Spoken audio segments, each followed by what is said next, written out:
So, Michael, thank you for joining me. I had this idea that we could record a little developer science office hour, although this is a closed office hour between the two of us. But we had such a fun time collaborating in the Blue Sky DMs about this Claude skill development that we were both working on. And I just thought it would be like in the service of, helping more people see how psychologists think and, maybe just spark some interesting experimentations for other people. So Michael and I were chatting, and at some point I think I was like, we have to like record this because I'm a big fan of like open access content.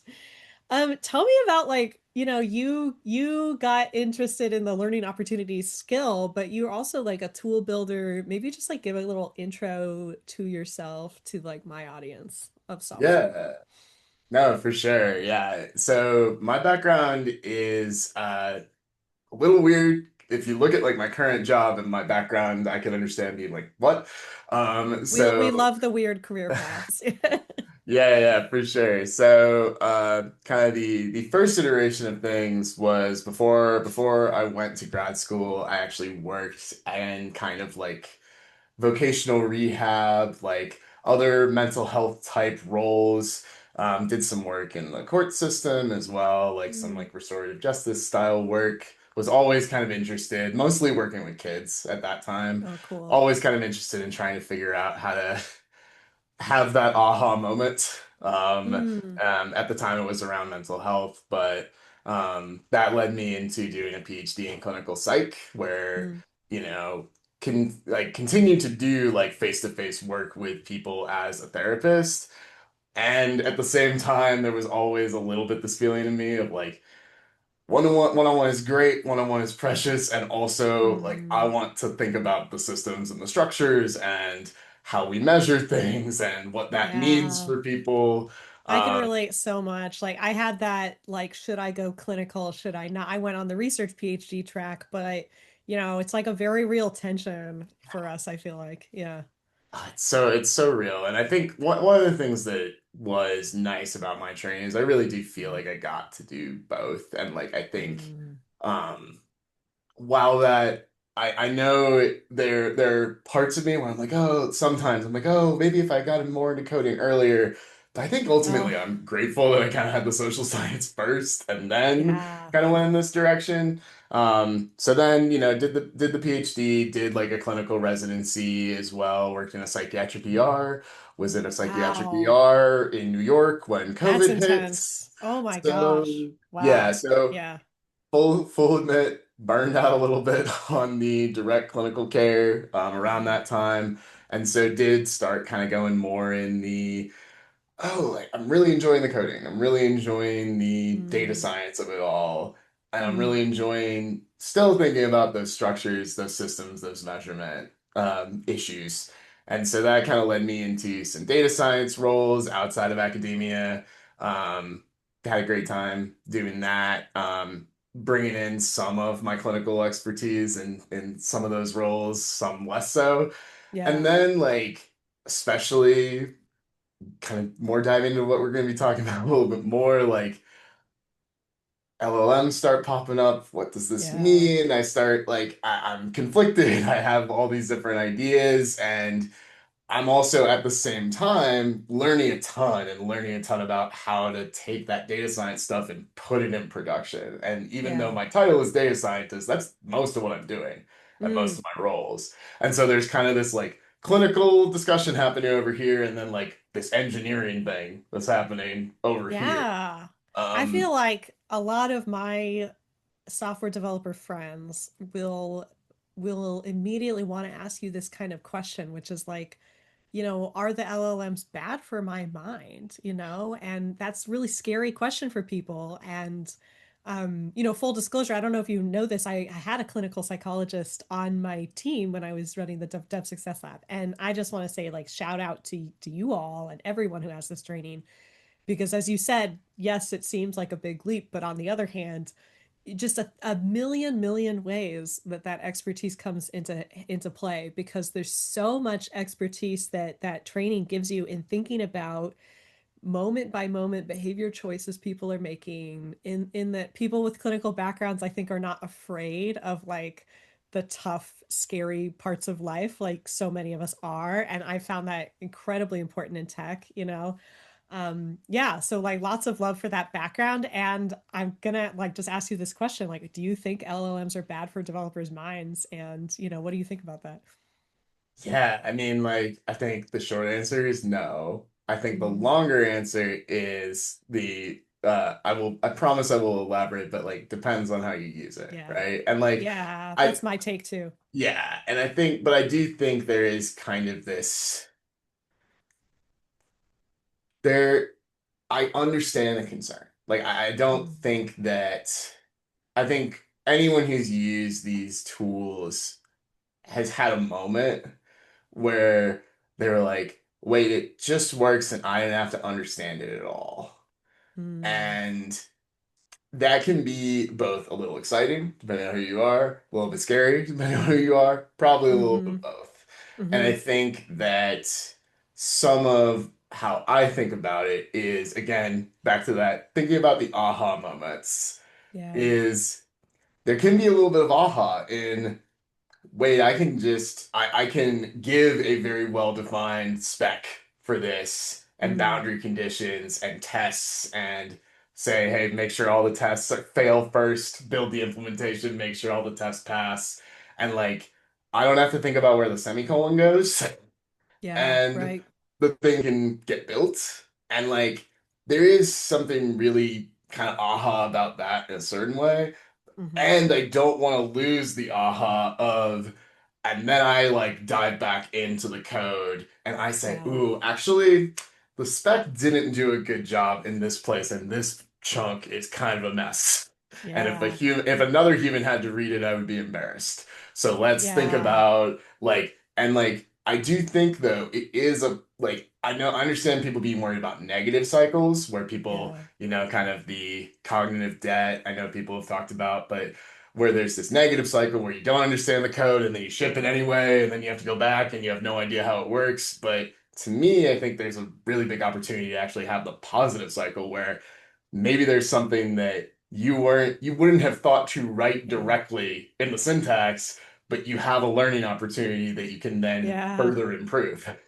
I think that's the way to think about this. And, you know, I'm sorry, I just threw such a huge question at you, and I hate when people do that to me. So thank you for so graciously like contextualizing it. But you know, I always think about like when we're talking about developers using tools or anybody using a technology tool, we're imagining it's going into a particular environment, and like you can say this about so many things. You could say, okay, you know, I think like our minds like diversity, and it's really bad to do the same thing as your only thing. And so if you're sort of, wow, I spent 12 hours only doing one form of cognitive work, and I experienced this writing my book, you know, it's like, wow, I love writing. And it went from a good mental health thing to a bad mental health thing because I can't do it for 10 hours straight. I need to do it for 4 hours, and I need to have some breaks, and I need to be good about like my hobbies of, you know, doing stuff with my hands. So there's so much that really is like, is this good or bad for you, just sort of emerges from like the context of everything that you're doing, and you know whether you're in the driver's seat with it. And it was so lovely like collaborating with you on our Claude skill, because I think that we both had this really strong sensibility about putting people in the driver's seat and saying, can we play around with the interaction mode that this, you know, agentic coding gives you? And I was thinking of it because my background is so firmly like learning science, you know, the cognitive science of performance, like how people learn. I was immediately like, you know, I like to find these things that are virtuous cycles that we avoid doing because we don't think they work, but they actually do work. Like that's such a sweet spot for me. And so for me, one of those consistent findings from learning science is that testing yourself, quizzing yourself, making yourself generate the answer to something is really, really helpful for learning. And then you had kind of this completely complementary other part of the universe insight that was like, well, there is the location this person's in. There's like the repo this person's in. So tell me a little bit about your orient skill and what you were thinking there. Yeah, no, totally. I mean, it's definitely something that, I mean, while you can use the skill independently of the learning opportunity skill, like I really think of them as like this Mm, because when when I think about a lot of developers, especially people who are either new in all kinds of ways. Maybe you're new like earlier in your career journey, maybe you're new to a company, maybe you're just new to this particular repo. Or if you're me, maybe you wrote the repo 6 months ago and you are new to it again. totally. And I feel like that comes up a lot in a lot of different ways for people. And so learning opportunity skill, super cool, really well structured. Oh, thank And you. it's and like I really just liked using it. That's like where this started. That's where the Orient Yeah. skill like started as well. Was I was just like, I love using this. Like, Yeah. where else can I use it? I want more excuses to use it. Yeah. So that was the first part. And the second part, was this kind of okay, if this repo is new in one way or another, what kind of information is helpful to people? Yeah. Like what information might they need? What information that is, especially I was trying to think about things that are cursive knowledge problems. Like it's quote unquote Mm, obvious if you've been staring at the code or knee deep in the code, but to an outside person, it would be like, wait, what? yeah. And so just trying to like take away a little bit of that analysis paralysis and be able to give people a starting point. And so that was the general idea behind the skill. I love that as simple as skills are. I mean, I was explaining it to a friend of mine who So was, funny. it's so funny. And she was saying, oh, I feel really like left behind. And this is one of the smartest people I know. Okay. I'm So, sure. really skilled and, person. And she was saying, I feel completely left behind by all the Cloud Code stuff. And we ended up talking about it. And I said, listen, you're hearing all this jargon and you know what it is? It's just a markdown file, just a Yeah. bunch of text. Yeah. And it was very helpful. I think, to the psychology piece again, it's like the defanging of some of the intimidation is really nice. But what I thought came across to me, and this was so fun for me, I got to review your pull request, and all these like workflows that I've studied and I got to actually participate in them, which I just loved.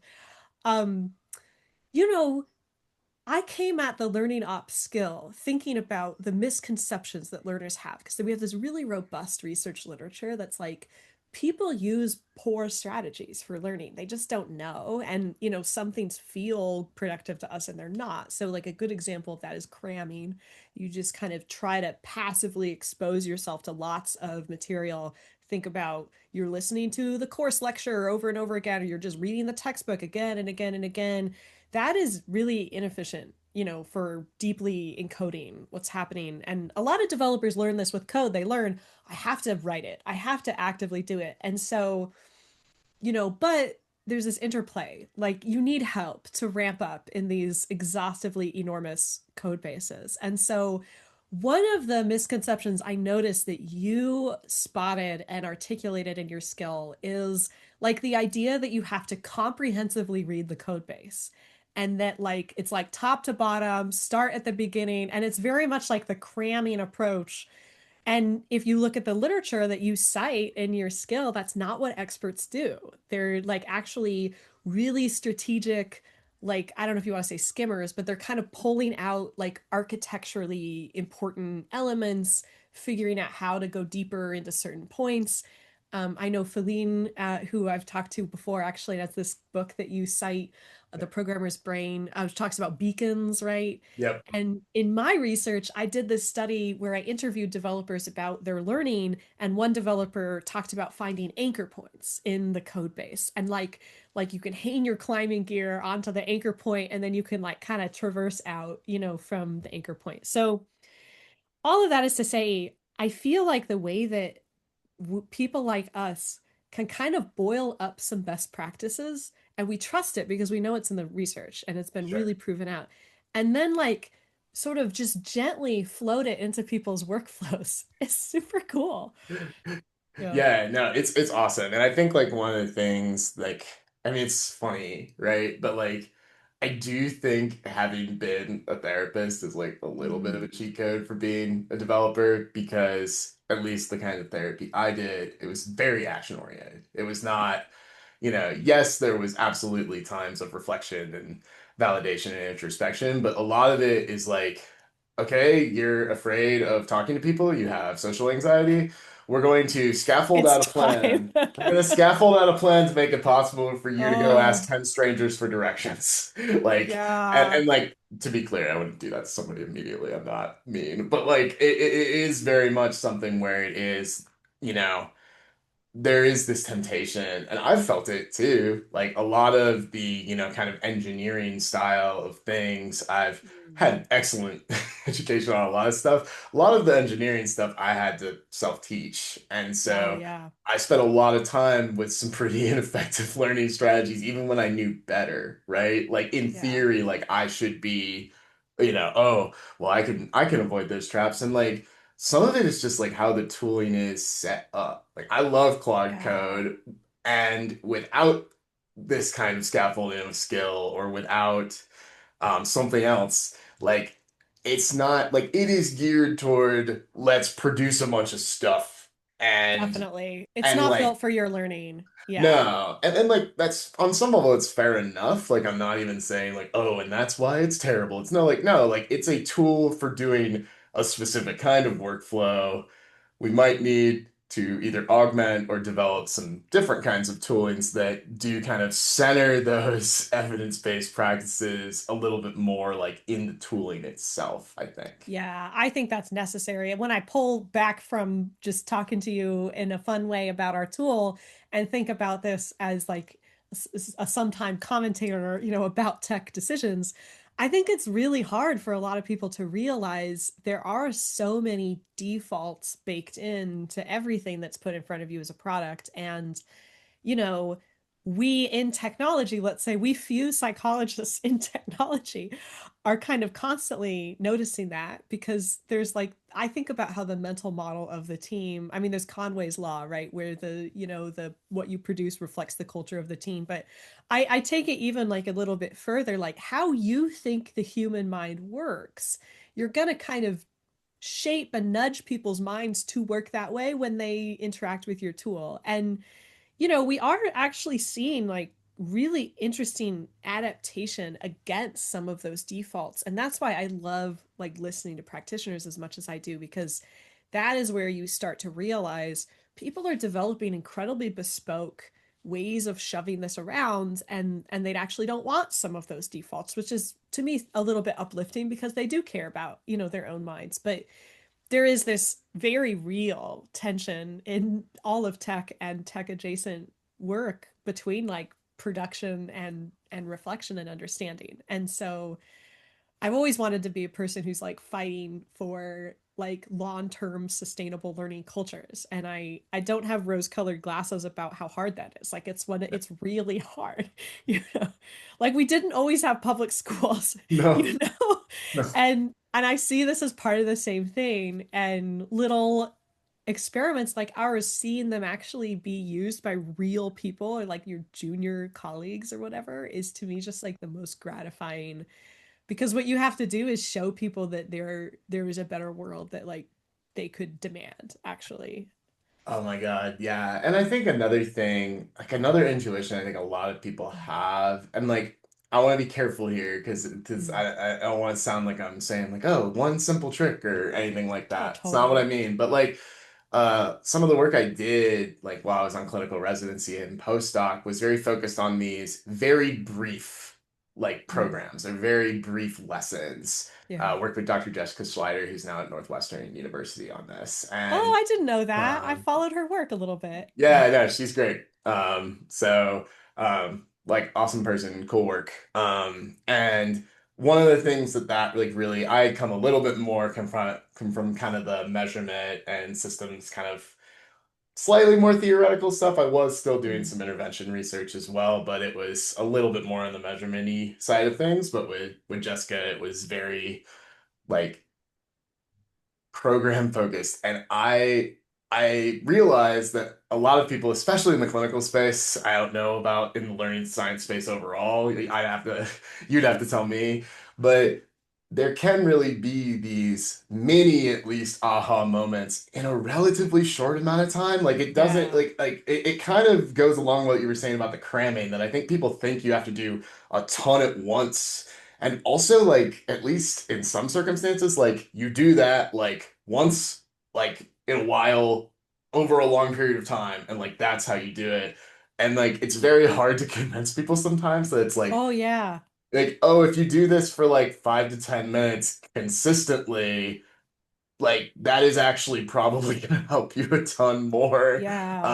It kind of breaks people's intuitions and I understand why like they get a lot of messaging around it but it is like it's so funny like I Yeah, it brings me hope. I would say that's absolutely present in learning sciences. Like I think about and I mean there's been shift because there is like the danger of treating it like a silver bullet. Like there've been a yeah lot of attempts to find these interventions that as you know as a measurement person, getting them to actually work in the context, like requires a lot. But there have been these really consistent ones and some of the stuff that I've focused on in my developer research I've always looked for brief interventions that have a robust body of proof behind them because, we can give people, I think of it like PT or something for your yeah mind, right? Like, yes, this isn't actually, you need to go home and do the work. Like, you actually need to hold your body differently throughout the day.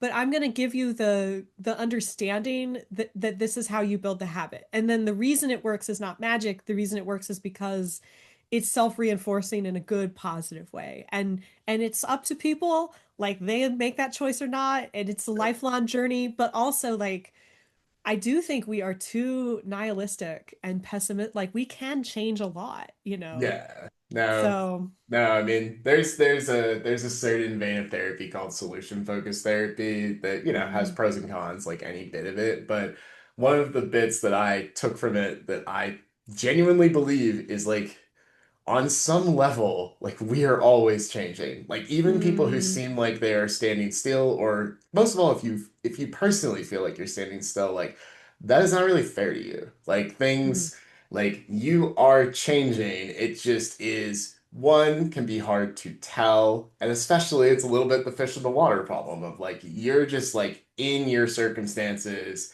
trying to make things happen. And so it can be hard to see the changes and shifts you have made, like from your own perspective. So, yeah. That's why we need to do this in community and like yes. maybe have some external aids.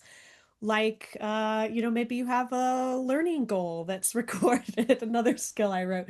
Yeah, yeah. And then Just seeing you it change just over time is nice. yeah, no, I mean, but that's the thing, right? Mm. Like I do think it's trying to figure out like I keep coming I know I'm maybe a little bit of a broken record in this. I keep coming back to the tooling because I Yeah. think about, okay, the structures that people have, it can be really hard. I mean, I've experienced this of like, oh, like I will sometimes accidentally realize it's like, oh, I just did that and like 6 months ago I didn't know what that was. But like Mm. because for the past week I've had to do a version of that every day, it doesn't feel as big a deal unless I have like, but if I had like, a kind of a kind of reminder of like, by Yeah. the way, like this was your goal 6 months ago and now you're doing this every day. Like Yeah.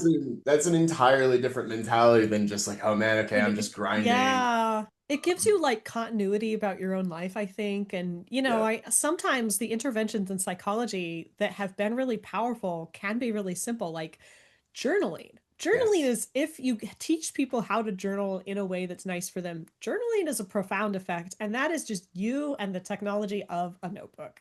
Yeah. And I think that's beautiful. And, I think about there's so much with AI and these agentic tooling workflows. There's a lot of power in how ephemeral it is, but there's Mhm. also like a lot of stress for people because I think I see my friends and clients and colleagues, burning a lot of gas in these sessions where they end up with like reams and reams of content that is like too much for them to read again. And so, you know, it feels productive, but it also feels very draining. And it feels like the people who are able to build these habits of reflection are gonna maybe like slow down and rest in ways that are good. And all of that, I think, is just very useful to think about rather than thinking you have to stay stuck in like the chat all the time. Always a new Yeah. chat, and the chat bot doesn't remember anything, but you can, so. No, exactly. I mean, I think I'm doing this off the top of my head, but I think it was Mm, Simon Willison who wrote something recently that I think like psychologists have said versions of this for a long time. Not mm. criticizing him, I think it's still very necessary, but talking about like finding ways to hoard things you've learned. Yeah, And I yeah, think that there is kind of this. Like there is power and usefulness in the fact that a lot of these Claude Code sessions are ephemeral. I know at yeah. least I'm grateful some of mine are ephemeral. Yeah, Um, yeah. but at the same time, again, it depends on what you're optimizing for. It depends on your goal. And so like there absolutely have been times where I've kind of wished I'm like, oh man, like I want a TIL version of this Yeah. session or whatever. Today I learned, sorry. Yeah, yeah, totally. And so try not to over acronym people, but yeah, like it is just like it does come back to that tension of like we want I do genuinely I think like and you've said this Mm, like I think both in this conversation and elsewhere, like I also believe this. I think people really do want to learn. I think there is yeah. almost this perception that it's like, oh, if you're using LLMs, that means you like don't care about the code or you don't care about what you're building or you don't care about what you're learning. And like I would argue like you could feel that way with or without LLMs. Mm, And like these tools, they're tools. And I do think it would be nice if we could figure out ways, and I think the yeah. skills we've put together are some small ways of trying to Mm. like orient the tools a little more towards like, okay, how can we have a little bit more of that reflection? What does You that know look what? like? You know what, Michael? I would even go a step further and just it's not even a thing that I think is like, oh, like this would be nice, or let's do a little bit of this. I honestly think it's like really going to make the difference between like winning and losing in agentic coding. Like, and I for a, completely agree. yeah, just like draw Like you out of the I humility mean, and just yeah, I was definitely, listen. I was trying to like be like, I can see, and like I can, like No, it's I'm not, but yeah. at the same time, like, yeah, like, if you're really saying to me, like, do I think there is, like, I will put it this way. I think that the skill, the learning opportunity skill is something that does some of the best job that I've experienced trying Hmm. to teach myself stuff Hmm. when it comes to actually learning, not like feeling Yeah. like I'm learning, not feeling like it's really hard, so I must be doing the correct amount of process and work ethic to be learning, like actually like coming back and being like, okay, I remember that now. Let me Yeah. extend on that. Um, Yeah. We have the chance to really make it explicit that yes. knowledge workers need to learn. And I've been fighting this battle for a long time. And I will say, this is a really interesting moment for people's minds being cracked open in a good way a little bit to like, wait, what do people actually need? And before we started this recording, you and I were both talking about all of the times we have experienced someone saying like, well, just go teach yourself. We're both like self-taught, in Yeah. our technical skills in a lot of ways. And there's just so much acting like it is the magical thing that happens. And it's my hope now that there's this opportunity to point out that actually everything about our technical world working really does depend on people growing their learning and understanding. How do we fight for it? How do we design for it? Yeah. So Yeah. okay, is there anything next in like the tool space for you? Are you gonna like building other things for developers like now that you're in this zone? I mean, I'll put it this way. I don't think it's a coincidence that I'm thinking about tooling that might center some of this stuff a little bit more. I think Yeah. that one of the things that I also experienced with Claude Code personally and talking to other people who I know is having stuff that sits right in the workflow. Yeah. and how much of a difference that can make. You and I were talking ahead of time about the copy paste grind of like Yeah. that felt how much worse that felt Yeah. versus some of the kind of more ergonomic tools now. So I'm trying to think about what that looks like Yeah, me while too. trying to bring in those elements of like Me center too.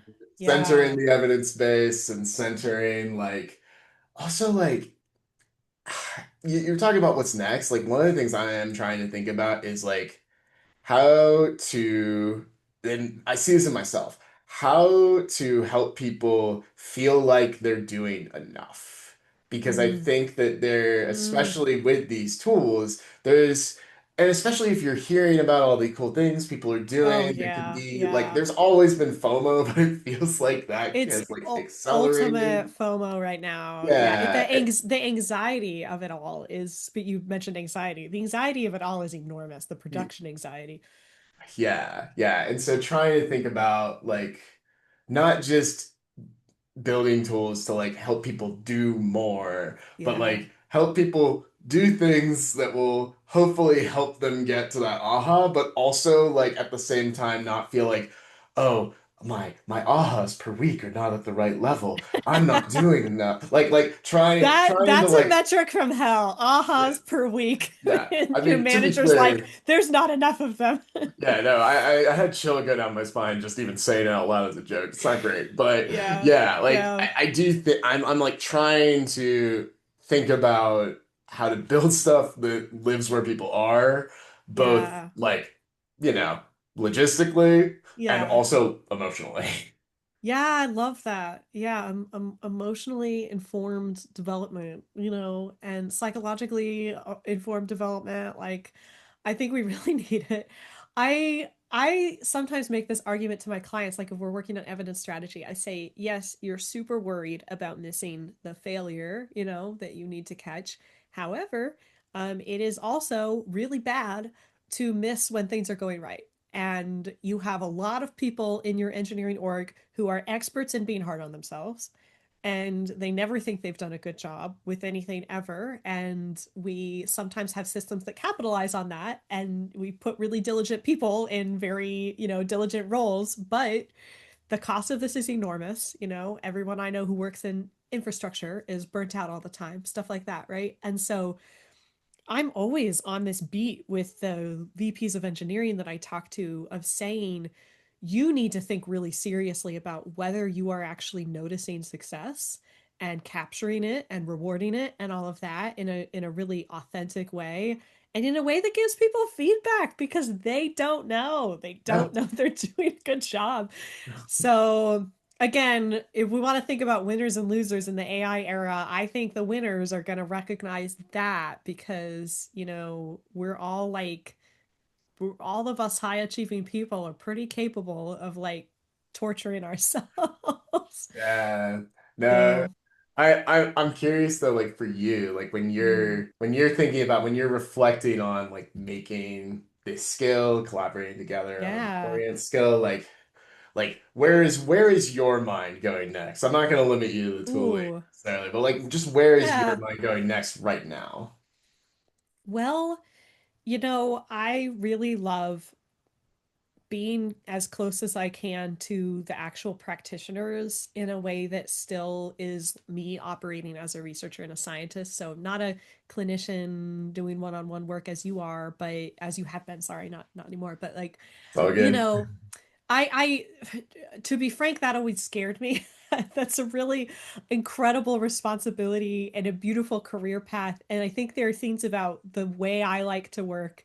I can hide away in an office, for a month and do some like super rigorous intellectual work. And I kind of need a balance of like being out there in the community and then also like being a hermit and, thinking about something. So, but I never found a home in academia for that. Like I wanted to be so close to communities, and then I learned about this thing called action research, if you know all that from Kurt Lewin and all of that. And then this is like research in the service of directly in the service of the problems of a community, if you haven't ever Yeah. heard this. And that's what I love to do for developers. So, I'm thinking about things like can I give more power to developers to show the power of like their own little experiments? Can I give them, I'd like to build more tools of this sort that now that we have this ability to like more easily build tools and that show the power of psychology. I think that I'm really interested in like how people can have a like over time understanding of their own learning and problem solving, but there are many problems to solve with like making sure that is owned by the individual and feels safe to them and that they want to participate in.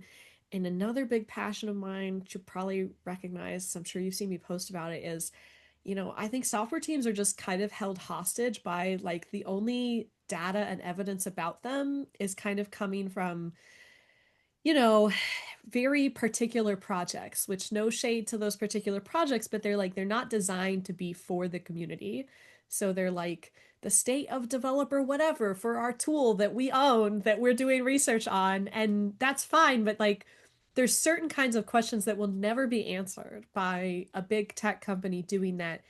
I would really, really like to do community based research on behalf of developers for these questions that they're all asking me that everybody's afraid to try to answer. And so I think like our project on code review anxiety, if you saw it, was a really good example of this, which there's so little work that puts, the psychology stuff into the like day-to-day life of developers and says, yes, you have really hard experiences, but you can overcome them.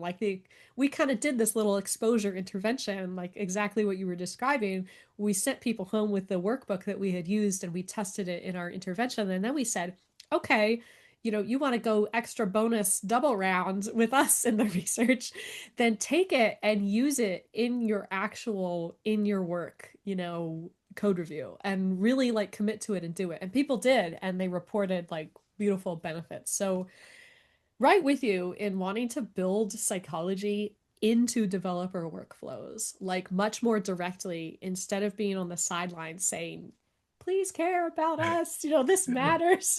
I want to Yeah. just do it and give it to people. So, Yeah. yeah, Yeah. I mean, and that's like another thing. Like, I mean, one of the reasons I think I gravitated more towards some of the engineering stuff yeah, was because of being tired of being on the sidelines, like being yeah, like wanting to have a chance to be like, okay, maybe there's some small things I can do. And like now we're talking about this at like thinking about being in community and not just like doing it on my own sounds yeah. way better. Well, to getting off the sidelines then. Yeah, absolutely. Thank you for having this chat with me. Thank you for having me. It's been wonderful. I will put more information in the bottom of this video for people to go learn about you and our skill and all of that. Thanks so much. Yeah, thank you.